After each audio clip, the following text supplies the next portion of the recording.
Tribu de Almas Valientes, gracias por estar nuevamente conmigo en este episodio donde pasan mil cosas por mi mente y en mi corazón a la hora no solo de haber escogido el tema, que para este tema me ayudó Álvaro, mi esposo, porque le muestro mi cuaderno donde llevo todos los temas que he desarrollado hasta ahorita y me dice cuando ve todos los títulos, es que se va haciendo como corta la lista, me dice, de los temas que podrías hablar.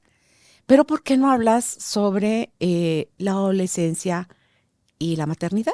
Ya que hoy me dice, nuestra hija está cumpliendo 49 años.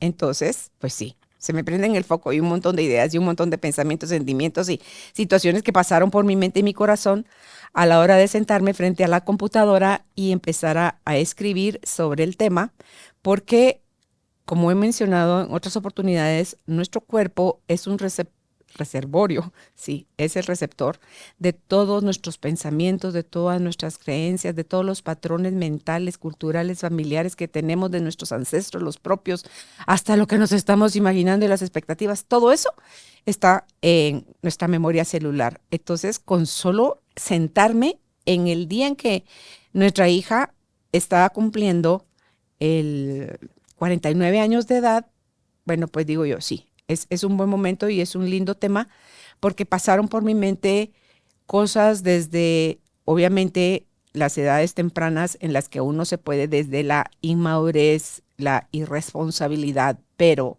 el brote tan fuerte de las hormonas sexuales y de la edad y del haber estado separados por 7 meses, 8 meses, casi que yo estuve, me mandaron de intercambio mis papás a Estados Unidos, a Livermore, California, pensando que con esa acción iban a lograr que yo rompiera mi relación con Álvaro.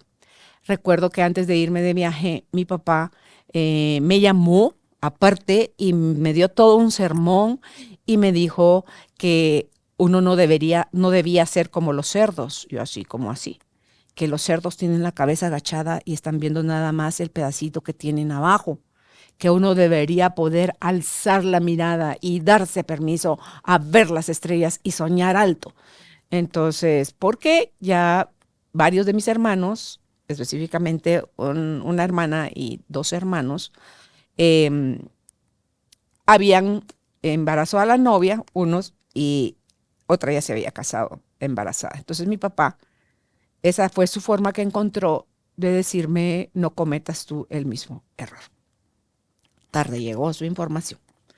Entonces, cuando yo regreso de intercambio con mis 15 años y medio de edad, el encuentro obviamente sentimental, amoroso, físico y emocional, todo lo que lo lleva a uno, pues tenemos relaciones con Álvaro. Y resulta que cuando uno viaja, cuando uno cambia la alimentación, cuando está en otros climas, el cuerpo cambia, el periodo menstrual cambia. Y tuvimos relaciones y me dice, pero es también lo que es de Dios es de Dios.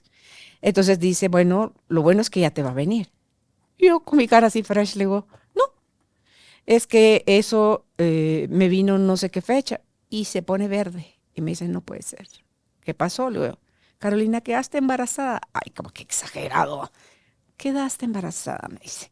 Porque obviamente resultó sí quedé embarazada, pero yo no tenía, yo sabía obviamente que teniendo relaciones sexuales uno quedaba embarazado, pero no me sabía lo de los días en que antes de la menstruación, después de la menstruación y que en los días, o sea, ese ritmito yo no me lo sabía. Entonces le dije, no hombre, esperemos a que me venga. Ya no hubo tales. Entonces se trae una muestra de orina a la ciudad de Guatemala. Vivíamos en Quetzaltenango y ahí sí, como dicen, pueblo chico, infierno grande. ¿Cómo iba yo a decir en un laboratorio una prueba de embarazo de Carolina Alcázar, verdad? No. Entonces se lo trajo él acá y Carolina Alcázar aquí en la ciudad de Guatemala era totalmente desconocida. Yo no había crecido aquí. Y me llama para decirme que había salido positivo. Y yo, Dios mío, ¿y ahora qué vamos a hacer? Pues, ¿cómo que qué vamos a hacer? Carolina, casarnos. Yo no quiero, me dijo que mi hijo crezca sin papá como crecí yo. Bueno, digo yo. Entonces me dice, te toca a ti decirle a tus papás y yo les voy a decir a los míos. Yo, así como que, ¿por qué? Entonces yo sí creo, y ahí te lo comparto en el documento, que esa es una situación que debe enfrentar la pareja juntos. Porque en el caso de la mujer, voy a hablar por mí, en el caso de la mujer, uno se siente, creo yo, apoyado, acompañado, que no es un asunto de uno nada más, sino que es un asunto de pareja, pero que sin reclamo ni reproche ahorita me hubiese encantado que hubiera sido de esa manera, pero también tengo la satisfacción de que en situaciones más adelante durante nuestro matrimonio con Álvaro, él sí me antepuso a mí, a su mamá y a su papá para darme a mí el lugar que me correspondía. Yo creo que eso es clave para hacer que una relación de pareja como matrimonio a tan corta edad. Yo tenía 15 años y Álvaro tenía 18 cuando nos casamos el 21 de septiembre de 1974, cuando los pronósticos eran de derrota, porque la inmadurez y la relación de gente tan joven tomando responsabilidades tan grandes como el matrimonio, como que no prometían mucho, ¿verdad? Entonces, darle la noticia a mi mamá una semana, otra semana, pasaban las semanas y yo no lo decía porque me quedaba así como en la puerta del cuarto mi mamá que iba a tocar y me daba más miedo que otra cosa. Me iba hasta que un día llegó Álvaro, me dice, Carolina, antes van a ser el bebé que tú decirle a tu mamá. Entonces, esa noche que llegó a despedirse de mi mamá, le dice, mi mamá estaba viendo la telenovela, y le dice, señora, buenas noches, me despido. Por cierto, Carolina tiene algo que decirme. Le dio un beso de la amiguía, se dio la vuelta y se fue. Yo así, "What?". Entonces me quedé en la sala esperando a que mi mamá terminara de ver su telenovela. Me quedé, cuando apagó la tele, se voltea y me dice, y pongo esto aparte porque te quiero mostrar la acción. Me dice, mi mamá se voltea a verme y me dice, dijo Álvaro que tenías algo que decirme, ¿qué es? Entonces dice yo, puso aquí mis manos abajo de las piernas, de mis muslos, bajé la cabeza porque yo quería que la tierra me tragara. Bajé, tenía mucha pena, obviamente, mucha vergüenza con mi mamá. Y con la cabeza viendo hacia abajo, le dije a mi mamá, es que pasó lo que no tenía que pasar. La inteligencia de mi mamá no necesitó de mayor explicación y empezó a llorar. Empezó a llorar con una mezcla de enojo y tristeza. Lo primero que le salió fue palabras no bonitas hacia Álvaro. Se dio el permiso de llorar unos minutos, después toma aire y me dice, bueno muchachita, te metiste a cosas de grandes, ahora te toca actuar como grande. No es posible, no es necesario, dice, no vamos a obligar nunca a ese muchachito, refiriéndose a Álvaro, a que se case contigo. Así que tú y tu hijo son bienvenidos en esta casa. Yo, ¡guau! Porque uno se espera, yo no sé, me van a decir hasta que me voy a morir, me van a echar de su casa, yo esperaba, mi mamá era de las que no se medía para darte un par de paletazos, un par de cinchazos o un par de chancletazos. Entonces yo esperaba como que algo, una reacción como mucho más fuerte de parte de mi mamá. Y me quedé así como que, ¿what? Ok, así de sencillo. Entonces, ya cuando Álvaro me vuelve a llamar, le dije, ya estuve, le dije a mi mamá dijo esto y eso, pero nos vamos a casar, Carolina. Entonces, se hacen los preparativos. Nosotros vivíamos en Shela, pero en Shela no quiso la iglesia católica casarme, porque para ellos el matrimonio era algo sagrado y ese matrimonio no iba a durar absolutamente nada. Entonces, así fuimos a parar a Mazatenango y la relación que tenía mi papá con Radio Indiana y la catedral, ahí sí dieron permiso y nos terminamos casando en la capilla del Hospital General de, eh, de Mazatenango, la ciudad de Mazatenango. Una capilla súper sencilla. Mi vestido de bodas era un vestido que Irma, mi hermana, había usado en una presentación de sociedad, al que solo le agregaron un velito en la cabeza. Fue en la casa de mis padrinos, una recepción que fue una cena sencilla para nosotros, los Aguirre que llegaron, y mis padrinos y sus hijos. Entonces nos fuimos de luna de miel, pasamos la noche ahí en la Posada del Sol en Mazatenango, el sábado, que fue sábado, el domingo subimos hacia el lago de San Lucas, que él me quería presentar la casa de su abuelita ahí, y ya después llegamos a Guatemala y empieza la vida de casada, donde yo conocía cero de eso, porque no es lo mismo, bueno, conocía cero en la práctica, practicándolo yo como yo, la señora de la casa, yo la futura mamá, yo la nueva esposa. No, no, no, yo no conocía nada de eso. Es cierto, yo tenía patrones, cosas que había visto en mis papás y qué iba yo a hacer, no sé. Con Ana Carolina yo tuve un embarazo con náusea, con vómitos, con mucha hambre y saben quedando, me hice consciente de eso porque acabo de hacer una terapia con Lorena Gómez y salió ahí algo relacionado con mi abuelita María, la mamá de mi mamá, y cómo ella regañó a mi mamá cuando mi mamá está embarazada y cómo mi mamá eh, vomita todo mi embarazo cuando yo estoy en su vientre y cómo yo con Ana Carolina no vomito todo el embarazo, pero sí los primeros meses, que no me pasó con ningún otro de mis hijos. Mis otros hijos son varones, los otros 4.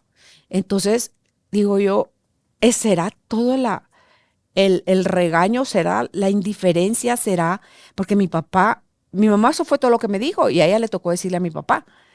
Y la reacción de mi papá, no sé si porque yo estaba mandándole al diablo sus expectativas conmigo, la desilusión, su enojo, su tristeza, era tanta, pero como que ya no había remedio con nosotros, ¿verdad? Porque otra muchachita que se embarazaba.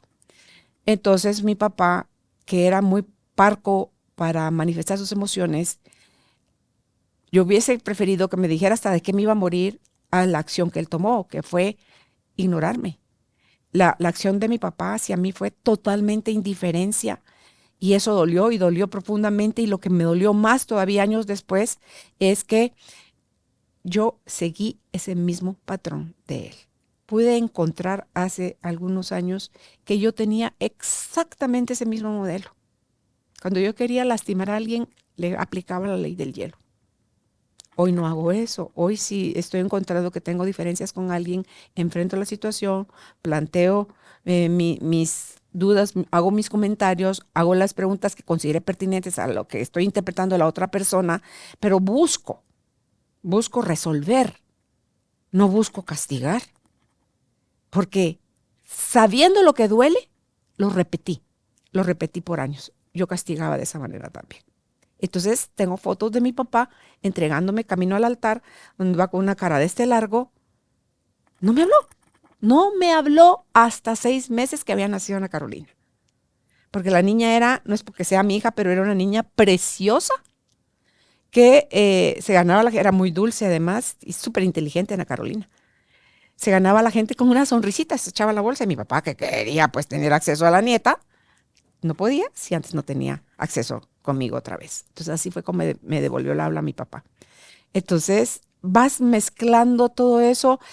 El embarazo, yo me la pasé durmiendo. Ana Carolina nació, yo seguía durmiendo. A mí se me podían juntar cerros de pañales sucios ahí pendientes de lavar, pero es que yo no podía casi que ni levantarme de la cama, porque la niña se quedaba dormida, comía un poquito, succionaba un poquito y se volvía a quedar dormida y yo me quedaba dormida con ella. Entonces eso me metió en serios problemas con la abuelita de Álvaro porque era ella la dueña de la casa y nos creamos grandes diferencias hasta que llegó un momento que le dije, Álvaro, ¿tu abuela o yo? Ella fue también otra, porque sucedió así con su mamá y con su papá y su abuelita, que para él su abuelita había sido quien lo había criado. Entonces, porque Álvaro no había crecido con su papá, entonces su mamá había fungido el papel de papá, que le había tocado salir a trabajar para sostenerlo a él y sostenerse a ella como ellos dos como familia, y doña Esther era la que fungió el papel de mamá para Álvaro. Entonces le dije, mira, tu abuelita, yo no puedo con esa forma de ser de ella, es ella o yo. Nos fuimos de esa casa. Nos fuimos de esa casa y terminamos volviendo a la casa meses después, pero ya ella ya no estaba y podía llegar de visita, incluso podía quedarse con nosotros unos días o una temporada, pero era como visita, ya no era lo mismo. Y para mí eso fue esencial en la parte de la maternidad, sentirme sostenida y apoyada por Álvaro a todo lo que da en todas mis edades, porque yo estoy con él desde que tengo 13 años de edad. El 23 de marzo de 1972, él me preguntó si yo quería ser su novia y yo no tenía la menor idea que ese sí lo que iba a representar porque tenemos, cuando tú escuches o veas este video, vamos a estar ya por celebrar 52 años de estar compartiendo nuestra vida. Entonces nosotros en marzo celebramos nuestro noviazgo y en septiembre celebramos nuestra boda. nuestro aniversario de boda. Entonces, el ser mamá tan joven era cuando Ana Carolina tenía año 2 meses, nació Alejandro. Cuando Alejandro tenía 11 meses, nació José Guillermo. Entonces ya tenía yo 3 chiquitos de 6 meses, de año y medio y de 2 años y medio. Y te puedo decir, me llevó la fregada.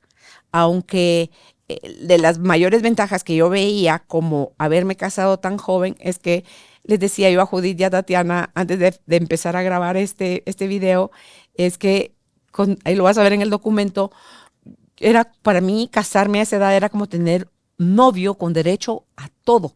Todo quiere decir salidas, tener relaciones sexuales, besarte, detenerte la mano, hacer lo que fuera sin que nadie te dijera si tenías permiso o no de hacerlo. Entonces, me doy cuenta hoy que yo no tenía ni la más remota idea ni conciencia de qué era lo que implicaba ser mamá y esposa a tan temprana edad. Donde estaba puesta mi mirada era en la brecha generacional tan poquita. A mí eso me parecía súper chilero. La brecha generacional tan pequeña que había entre mis hijos grandes y nosotros, porque siento yo que a mayor diferencia de años, a mayor grande esa brecha, cuando los papás les llevan 30 años o más a los hijos de edad, como que ya se pusieron aquí un arito, ya les salieron se volvieron santos. Y si uno no, que no se nos olvide qué es y cómo se siente ser adolescente. Les decía yo a ellas, hay 2 cosas a mí que no me impactaron de la maternidad. Y es, yo nunca tuve miedo de, ay, la edad de los adolescentes, que es terrible, que la. Hay gente que le teme a esa fase. Yo decía, pero ¿cuál es su complicación? Es que con Álvaro elegimos criar a nuestros hijos sin tanta severidad, sin tanto mano dura, ni ser estrictos. Cuando nuestros hijos salían, cuando estaban en edad ya de la adolescencia, de empezar a salir, que las fiestas, los 15 años y todo esto, o cuando ya terminaron el colegio, la universidad, y que tienen que ir 18 años, y podía que si las fiestas, mis hijos no tenían horario para regresar. Y Álvaro les decía, si te pasas de tragos, no manejes. Prefiero irte a traer donde sea que estés, que te arriesgues tú y arriesgues la vida de alguien más bajo estados del alcohol tú. Entonces, toda esa libertad, mis hijos pasaron los años y un día nos reprocharon que por qué nosotros fuimos tan blandos con ellos. Entonces diciendo, Dios mío, ¿qué es lo que quiere la gente? Si te mano dura, ¿por qué mano dura? Si mano libertad, ¿por qué no te apretaron más el cinturón? Entonces dice uno, ¿por qué no? Si yo creo más, o tal vez fue por la edad tan temprana en la que empecé, en una educación de confianza, en una educación donde le sabes enseñar a tus hijos a ser responsables y que sus acciones tienen consecuencias, que hacer amenazas y luego verte sometida a cumplir castigos. Entonces, a mí eso, creo que esa es una de las ventajas que le veo yo al haberme casado tan joven, y es que esa brecha generacional era tan corta que a mí no se me había olvidado para nada que era toda la frustración y el enojo y la tristeza y lo que se siente cuando se es adolescente, porque los papás no le dan a uno permiso para nada. Entonces, en la medida de nuestras posibilidades, con Álvaro les empezamos a dar la mejor educación en colegios que podíamos pagar, o la calidad de ropa o zapatos, o a los lugares a donde podíamos ir, o cuando pudimos empezar a viajar. O sea, todas esas cosas sí nos vimos súper limitados, pero le decía yo a Judith que entre las ventajas que encuentro yo de haberme casado tan joven, que funcionó a favor de mi matrimonio, es que toda esa época de crisis económica, de limitación económica que fue fuerte, yo no me quejé. Yo hice de tripas corazón, me arremangué las mangas, me apreté el cincho y dije, hay que echar cuenta, vamos a trabajar. Yo había sacado nada más hasta tercero básico, que no es lo ideal. Pero si toca, no es quejándote, ni renegando, ni mandando al marido pelado a la fregada. No, toca salir de esta juntos. Yo con maletincito de esos sencillos en mano, Álvaro iba a una distribuidora y yo, porque él se iba a la universidad, él estaba estudiando veterinaria entonces, yo me iba de casa en Molino de las Flores tocando timbres, ofreciéndole al personal doméstico jabones, shampoos, talcos y locioncitas, estas baratas. Y yo aportaba, eso era la capacidad que yo tenía en ese momento. Entonces, en el 77 le dije a mi marido, nos habíamos casado el septiembre 21 del 74, yo quiero seguir estudiando.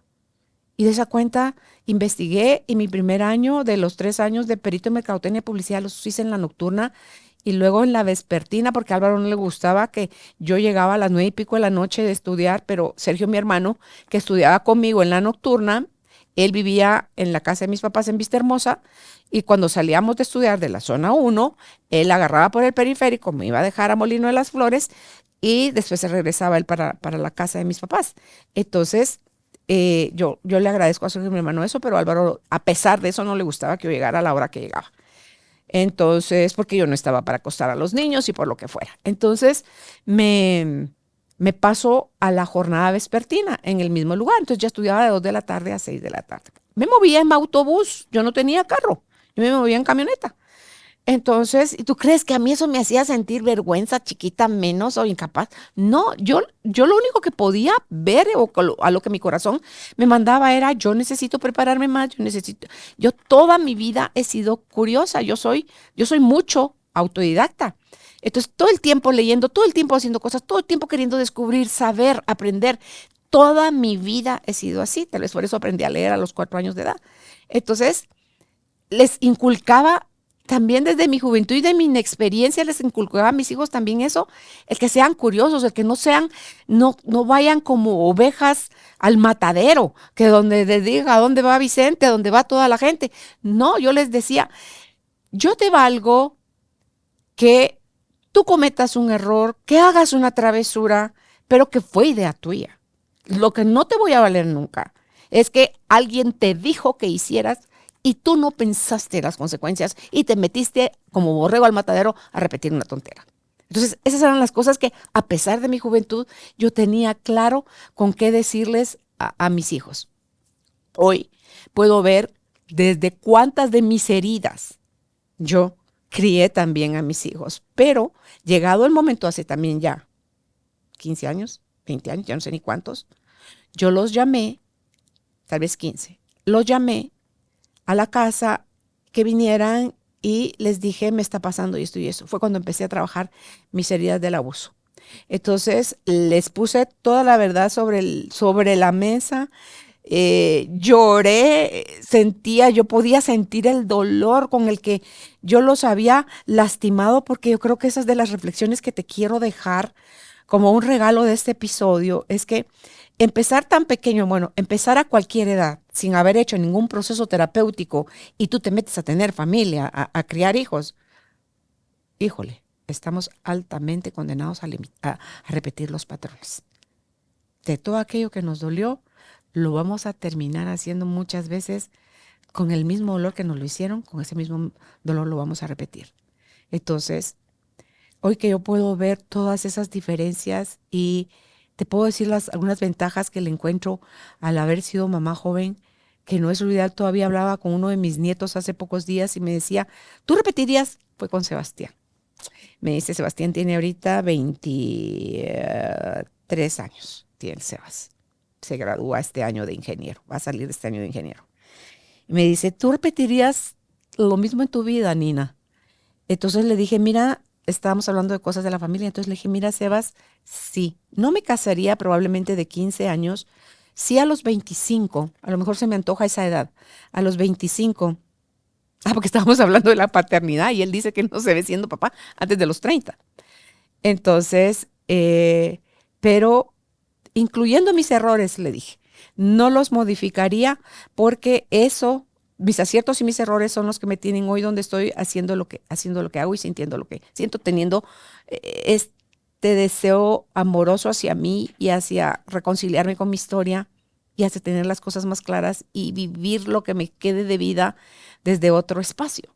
Entonces, pero sí me casaría con tu abuelo, le dije, sí si se pudiera, volvería a escoger a mis mismos 5 hijos, a ustedes, mis 11 nietos y a Gaelito, que es nuestro primer bisnieto, y haría lo que hago como profesión, nada más que hubiera movido un poquito la fecha. Pero como no se vale, ¿verdad? La cosa es que le puedo ver, le busco dar un sentido más amoroso a todo aquello que me asustó, me enojó, me entristeció o me dieron ganas de salir corriendo en un momento de mi vida, porque me recuerdo cuando mis 3 hijos grandes eran chiquitos, cuando te digo chiquitos de 3 años, 2 años, 1 año, y me lloraban los 3 al mismo tiempo, y yo con mis escasos 18 años, y yo sentía que me iba a volver loca, y yo lo único que me daba el cerebro para hacer en ese momento era gritar, no gritarles a ellos, gritar, porque yo gritaba como viendo para arriba.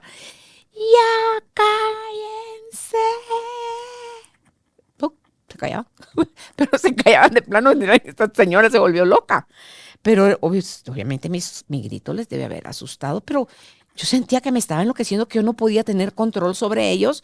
Y entonces, así era como lograba en un momento dado, pero me recuerdo también todo lo que jugué, lo que me divertí con ellos, con Ana Carolina. Cometí el gravísimo error de quererle dar a ella todas las cosas a nivel de juguetes que yo no tuve de niña y que luego Álvaro me decía, estás cometiendo un error, eso no se hace, Carolina. Y yo le decía, no te metas, déjame en paz. Y el día que le compré a ella todas las cosas que le compré de la Barbie, que yo tenía una sola Barbie y quería, y un Ken. Yo quería tener muchas cosas. Mis vecinas de enfrente, las hijas de mi madrina, tenían todo, todo lo que se te ocurra. Entonces yo dije, esta es mi oportunidad. Y vivíamos ese año que vivíamos con Álvaro y nuestros 3 hijos grandes en Estados Unidos en el 81. Estuve trabajando para ahorrar y poderle comprar a ella la casa, un edificio de 3 pisos de la Barbie con un elevador que subías con una pita, la piscina que pompeabas una cosita y le salía agua en la regadera y tenía su piscina chilerita, el bus como galgos donde era el Ken, la casa camper de la Barbie, y el Ken, a mis hijos les había comprado los Tonkas que eran descapotados porque ellos tenían los Kens, Ana Carolina tenía las Barbies, entonces jugaban con ella. Yo jugué con Ana Carolina, lo que tú no tienes idea, pero en el día de su cumpleaños, que eran tantas cosas que había que armar, y nos desvelamos con Álvaro armándolas, que yo tengo la costumbre, o tenía la costumbre cuando mis hijos vivían conmigo, de la madrugada nos levantábamos a cantarles las mañanitas. Es una costumbre mexicana que mi mamá nos inculcó a nosotros como sus hijos, y yo se los inculqué a mis hijos como lo hizo mi mamá con nosotros. Entonces, ese día nos quedamos dormidos con Álvaro porque nos había dado como casi que la 1:30 de la mañana armando todas las cosas, y Ana Carolina llegó a las 6 a sacudirnos y a decirnos que por qué no le habíamos ido a contar las mañanitas. Y entonces, ay, mijita, yo quería darle la sorpresa, yo quería robarme el show de que iba a ser la carita que ella iba a hacer al ver todos sus regalos. Y le dije, mijita, ¿viste tus regalos? Entonces, sí, dice con su carita de inocente, sí, gracias, aunque sean pocos. ¡Ah! Así me hicieron tricitas el corazón y me dice mi marido, así como dice, te lo dije. Entonces aprendí la lección. Dura, pero la aprendí. Entonces, el error que podemos cometer muchas veces desde esa juventud o incluso más grandes es les vamos a dar a nuestros hijos todo aquello que nuestros papás no nos pudieron dar.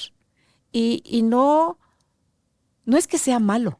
Yo creo que somos aspiracionales, pero lo estamos haciendo desde la carencia, desde la envidia, que alguien más sí lo tuvo y nosotros no, o desde la mesura y ver uno, que al niño o la niña le guste eso que tú le estás dando, que a lo mejor ni le llama la atención y estás tú comprándole y dándole que tú le vas a tal equipo de fútbol, quieres que el niño juegue fútbol y el muchachito ni fútbol quiere jugar, a lo mejor quiere jugar básquet, a lo mejor quiere esgrima, pues espadear o jugar ajedrez o qué sé yo, o ser artista. Entonces, esos son de los errores que cuando no tenemos ese contacto cercano y amoroso con nuestros hijos, podemos llegar a cometer.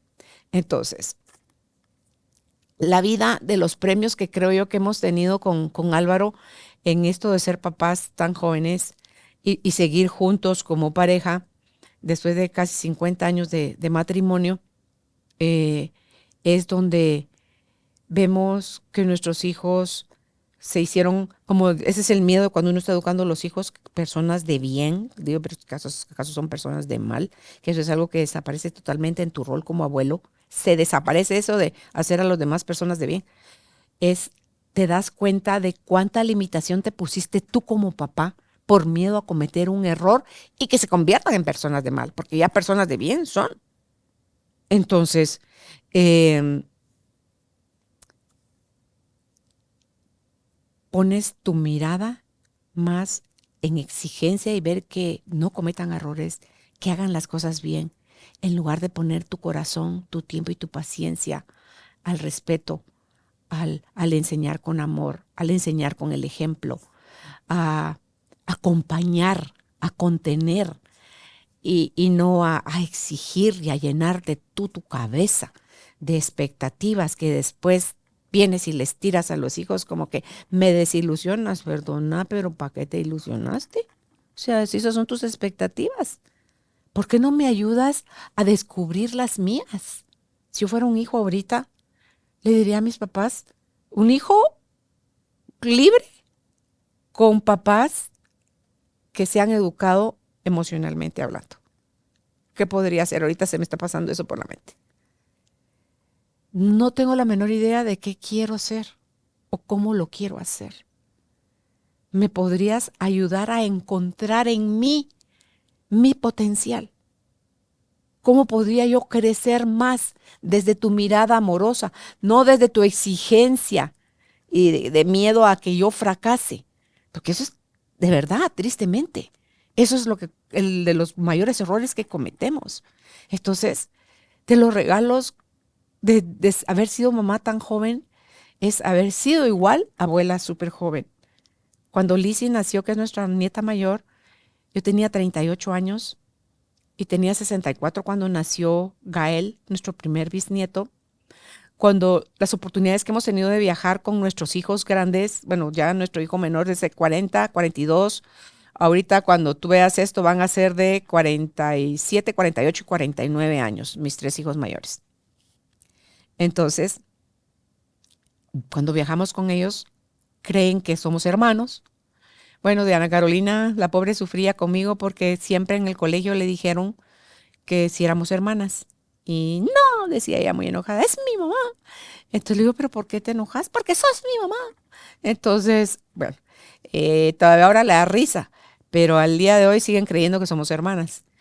Em, con nuestros nietos grandes, que ya son todos muchachones profesionales, creen que son nuestros hijos.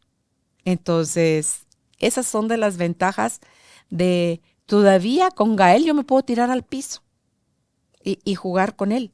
Me puedo ir de viaje con mis nietos de diferentes edades y adaptarme a la mentalidad de ellos, al vocabulario de ellos, a escucharlos. El fin de semana pasado tuve la oportunidad de conversar con Sebastián, que era el que te comentaba hace un ratito, que me contó cómo le había ido en uno de estos eventos que fue de los Cuatro Mosqueteros. Y le dije, al finalizar nuestra conversación, cuando nos despedimos, gracias por compartir conmigo tus vivencias. No, Nina, me dice, gracias a ti por escucharme. Entonces, el poderme ganar la confianza de ellos, porque como que uno va viendo también, chin, si mis papás se enteran de esto, me van a regañar. Eso me pasó con Sebastián en una oportunidad. Y me contó algo y cuando me cuenta ese algo le digo, Sebas, ¿y ya platicaste de esto con tus papás? No, porque me van a regañar. A lo mejor no te regañan. Dije, porque si te cachan, va a ser peor. Entonces mejor que se enteren por ti. Ay, no, Nina, por eso te lo estoy contando a ti. Y gracias por la confianza. Le dije, yo de mí no va a salir, pero te invito a que lo pienses y que cuando puedas toques el tema con tus papás.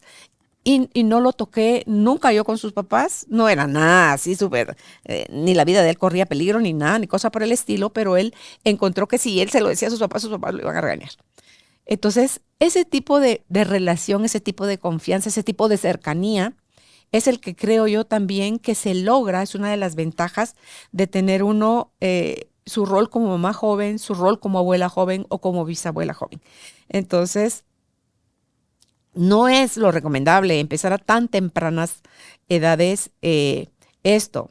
Buscando información sobre este tema, me metí a internet y dije, la mamá más joven de la vida en el planeta Tierra. Y dije, ¿qué edad tendrá? 5 años, 7 meses y ¿cuántos días? Y yo dije, Dios mío, no, ¿qué es esto?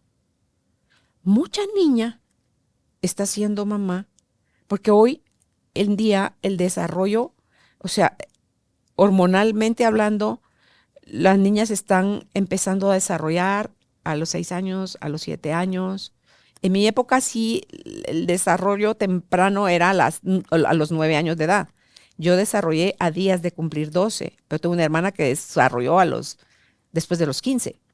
Entonces, depende de cada mujer, pero la alimentación, el clima y otro montón de cosas están exponiendo hoy a las niñas a sus cambios físicos a través de los cambios hormonales, y al cambiar de las hormonas, cambia tu mente, cambia tus deseos, cambia todo.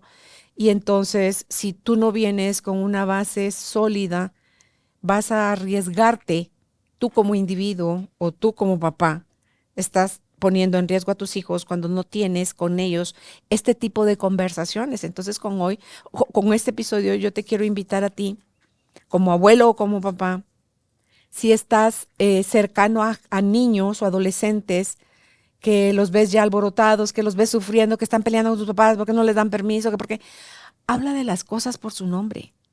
Plantéale los pros, bueno, los pros.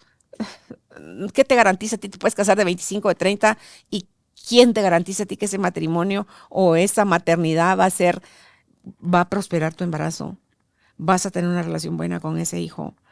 ¿Vas a tener un buen matrimonio? Nada te lo garantiza. Ambas cosas, tanto la maternidad como el ser pareja, es algo que cultivas día a día, que procuras intencionadamente eh, para ti y para la otra persona. Ya no ves nada más el derecho de tu nariz.